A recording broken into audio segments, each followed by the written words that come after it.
സമുദായം അനുഭവിക്കുന്ന പിന്നോക്കാവസ്ഥയെക്കുറിച്ച് ഘോരമായി മുഖം നോക്കാതെ ആർജവത്തോടെ ഈമാനിക ആവേശത്തോടെ സംസാരിച്ചതിന്റെ പേര് ആരാള്? ഇന്ത്യയുടെ ഏതൊക്കെ മുക്കിലും മൂലയിലും ചെന്ന് ചോദിച്ചാലും സത്യവിശ്വാസികൾക്ക് ഈ അടുത്ത് തന്നെ ചൈനയിലാണെന്ന് തോന്നുന്നു, ചൈനയിലുള്ള ഒരു ന്യൂസില് മഅദനിയുമായി ബന്ധപ്പെട്ട വാർത്ത വന്നു. ഞാൻ ആ റിപ്പോർട്ട് കണ്ടു. എൻ്റെ ഓർമ്മ ഇന്ത്യയിലല്ല, വേറെ രാജ്യത്ത് മഅദനിയുടെ അൻവാർ ശേരിയിൽ നിന്ന് പാവപ്പെട്ട മഅദനിയെ വിലങ്ങ് വെച്ച് പോകുന്നതുമായി ബന്ധപ്പെട്ട് അവിടെ തടിച്ചുകൂടിയ സത്യവിശ്വാസികളായ സഹോദരങ്ങളോട് അഭിമുഖം വരെ നടത്തിയിട്ട് ആ ചൈനീസ് ഭാഷയുടെ ഇടയിൽ മലയാള കരയൊക്കെ ഇങ്ങനെ കാണിച്ചിട്ട് ആ റിപ്പോർട്ട് പോലും, ഞാൻ വെറുതെ പറഞ്ഞതല്ല, ഇന്ത്യയിൽ മാത്രമല്ല പലയിടത്തും മഅദനി എന്ന് പറയുന്നത് വലിയ ഒരു ശബ്ദമായി ഉയർന്നിട്ടുണ്ട്. പല സത്യവിശ്വാസികൾക്കും ആവേശം പകർന്നിട്ടുണ്ട്. അതുകൊണ്ട് ശാരീരികമായി തളർത്താൻ പറ്റുമെങ്കിലും മഅദനി എപ്പോഴും പറയുന്ന ഒരു വാക്ക് ഞാൻ എടുത്തു പറയുക, മാനസികമായിട്ടൊരു കാട്ടാള കൂട്ടന്മാരുടെ കരാള ഹസ്തങ്ങൾക്കും മഅദനിയുടെ മനസ്സിനെ തളർത്താൻ പറ്റില്ല. അല്ലാഹു തആല ആഫിയത്ത് കൊടുക്കുമാറാകട്ടെ. ഒരു ചെറിയൊരു ആശ്വാസമായിട്ട് ഒരു മാസത്തെ ജാമ്യം, വലിയ അധികാരത്തിന്റെ ദണ്ഡുകൾ പേറുന്ന കാട്ടാള കൂട്ടങ്ങൾ, കൊലയാളികൾ, പെണ്ണുപിടിയന്മാർ, കള്ളുപിടിയന്മാർ, ഭീഭത്സമായ പ്രവർത്തനങ്ങൾ നടത്തുന്നവർ, അവരൊക്കെ സന്തോഷത്തിന്റെ തേടിയേറി ഈ രാജ്യം അവരെ ചീറ്റി പോറ്റുമ്പോൾ പാവപ്പെട്ട മഅദനിയെ ചോര കുടിക്കുന്ന സവർണവർഗീയ ഫാസിസ്റ്റ് ശക്തികളോട് എന്റെ പ്രിയപ്പെട്ട സഹോദരങ്ങളെ സന്ധിയില്ലാ സമരം നടത്താൻ എന്റെ പ്രിയമുള്ള സഹോദരങ്ങൾ മാനസികമായിട്ടെങ്കിലും തയ്യാറെടുത്തുകൂടെ? നമ്മളെ ഒരു സഹോദരൻ, എനിക്ക് പ്രത്യേകമായിട്ട് PDP എന്ന് പറയുന്ന രാഷ്ട്രീയ പാർട്ടിയോടൊന്നും ബന്ധമുള്ള ആളൊന്നുമല്ല. മഅദനി എന്റെ അയൽവാസി, അങ്ങനെ ഒരു ബന്ധമുണ്ട്. നിങ്ങളൊക്കെ സ്നേഹിക്കുന്നത് പോലെ ഞാൻ മഅദനിയെ സ്നേഹിക്കുന്ന ആൾ. ആ രാഷ്ട്രീയത്തെ ഇഷ്ടപ്പെട്ടത് കൊണ്ടല്ല. മഅദനി ഒരു പണ്ഡിതനാ. മഅദനി ശബ്ദിച്ചതിനെ കുറിച്ച് ഞാൻ തുറന്നു പറയുകയാ. അതിന്റെ പേരിൽ എനിക്ക് എന്തൊക്കെ പീഡനങ്ങൾ ഏൽക്കേണ്ടി വന്നാലും, എന്നെ ആര് വെറുത്താലും, എന്നെ ആര് മാറ്റി നിർത്തിയാലും, എന്നെ ആര് പുച്ഛിച്ചു തള്ളിയാലും എനിക്ക് കുഴപ്പമില്ല. മഅദനി പറഞ്ഞത് കള്ളമല്ല. മഅദനി മൈക്കിലൂടെ പറഞ്ഞതൊന്നും കള്ളങ്ങളല്ല. കള്ളങ്ങളെ മൈക്കിലൂടെ ഒച്ചവെക്കാൻ പറ്റൂല. മഅദനി പറഞ്ഞത് 1000 കുതിരശക്തിയോടെ പറഞ്ഞത് 100 വട്ടം അത് സത്യമായിരുന്നു. പക്ഷെ പറഞ്ഞതിന് ചിലപ്പോ ഈമാനിക ആവേശം കൊണ്ട് വാക്കുകൾക്ക് മൂർച്ച കൂടിയിട്ടുണ്ടാവാം. ഈമാനിക ആവേശം കൊണ്ട് വാക്കുകൾക്ക് മൂർച്ച കൂടിയിട്ടുണ്ടാവാം. അത് നമ്മൾ കുറ്റപ്പെടുത്തിയിട്ട് കാര്യമൊന്നുമില്ല. ഭാഷയ്ക്ക് ചിലപ്പോ കുറച്ച് മൂർച്ച കൂടിയിട്ടുണ്ടാവാം. ചില വെല്ലുവിളികൾ നടത്തിയിട്ടുണ്ടാവാം.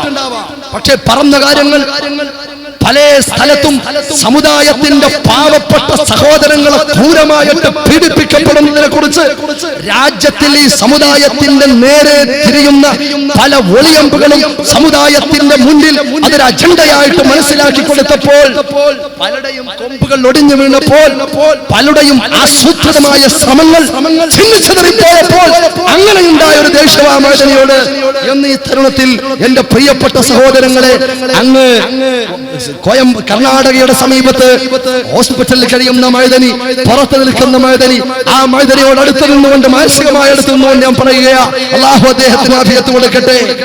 പരലോകത്തിൽ പ്രതിഫലം കിട്ടും. പ്രവാചകന്മാർ ജയിലിൽ കിടന്നിട്ടുണ്ട്, അമ്പിയാക്കന്മാർ ജയിലിൽ കിടന്നിട്ടുണ്ട്, ഔലിയാക്കന്മാർ ജയിലിൽ കിടന്നിട്ടുണ്ട്. ജയിലിൽ പോയെന്ന് വിചാരിച്ച് ആൾ നരകത്തിൽ പോകുന്നു, അയാൾക്ക് എന്തോ വലിയ മുസീബത്ത് വന്നെന്നോ അദ്ദേഹത്തിന് എന്തോ വലിയ പരീക്ഷണമായി പോയെന്നോ ആരും പറയണ്ട. അല്ലാഹു രക്ഷിക്കുമാറാകട്ടെ. അല്ല, ഇമാമിങ്ങളെ ജയിലിൽ പോയിട്ടുണ്ട്, അടി കിട്ടിയിട്ടുണ്ട്, ഇതിനേക്കാളും വലിയ പീഡനങ്ങൾ ഏറ്റിട്ടുണ്ട്.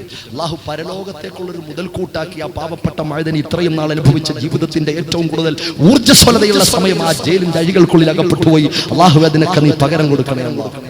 ഉറച്ചാമി മകൾ ദേശമുണ്ടോ? ഉറച്ചാമി അല്ലാഹുവേ നീ പകരം കൊടുക്കണേ അല്ലാഹ്. അദ്ദേഹത്തിന് ആഫിയത്ത് കൊടുക്കണേ അല്ലാഹ്. പൂർണ്ണമായ രോഗശമനം. നിങ്ങൾ ആലോചിച്ച് നോക്കണം, ഒരു കണ്ണിന്റെ കാഴ്ചശക്തി നീ തിരിച്ചു കിട്ടൂല. നിങ്ങൾ അറിഞ്ഞതാ റിപ്പോർട്ട്. ആ കണ്ണ് എന്തിനു വേണ്ടി കൊടുത്തു? ദീനിന് വേണ്ടി കൊടുത്തു എന്ന് നാളെ മഅദനി പറയും അല്ലെ? റബ്ബിന്റെ മുമ്പിൽ പറയും, പടച്ചവനെ ഞാൻ ഇന്നത് കൊണ്ട് പറഞ്ഞതാ, അങ്ങനെ നഷ്ടപ്പെട്ടു പോയതാ എന്റെ വാളുകൊണ്ട് വെട്ടുകൊണ്ട് ബോംബ് വീണ കാലം മഅദനിക്ക് വേണ്ടി നാളെ വരൂല്ലേ മക്കളെ? കാഴ്ച നഷ്ടപ്പെട്ട കണ്ണ് വരൂല്ല പരലോകത്തിൽ മഅദനിക്ക്.